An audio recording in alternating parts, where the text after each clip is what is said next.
தேவையான உணவுகள் தராங்க. 20 நாள் கழிச்சு 50 ஆண்கள் வெளியில போயிடுறாங்க. போயிட்டாங்கன்னா இருக்கிற மத்தவங்களுக்கு எத்தனை நாள்ல அது உணவு இருக்கும் அப்படின்னு சொல்லி கேட்டிருக்காங்க. ஸோ அது என்ன பண்ணிருக்கோம் அப்படின்னா, வந்து எவ்வளவு பேர் இருந்தாங்க? 300 பேர் இருந்தாங்க. 300 பேர்ல 20 நாட்கள்ல 50 ஆண்கள் போயிட்டாங்க. அப்ப நமக்கு கிடைக்கிறது வந்து 250 மென்ஸ் கிடைக்கும். அதே போல என்ன சொல்லியிருக்காங்க, 90 டேஸ் கொடுத்துருக்காங்க. 90 டேஸ்க்கு அப்புறம் நம்ம என்ன பண்றோம், 20 டேஸ் மைனஸ் பண்ணா நமக்கு 70 டேஸ் கிடைக்கும்.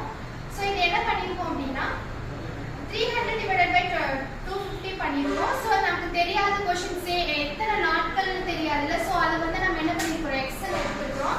இதை நம்ம சிம்பிளிஃபை பண்ணோம் அப்படின்னா நமக்கு கிடைக்கப்பட்ட ஆன்சர் என்ன, 16 into 14 கிடைக்கும். ஸோ இவங்களுக்கு மொத்தம் 84 நாட்கள்ல இவங்களுக்கு என்ன பண்ணும், அந்த ஃபுட் வந்து 250 நபர்களுக்கு கிடைக்கும்.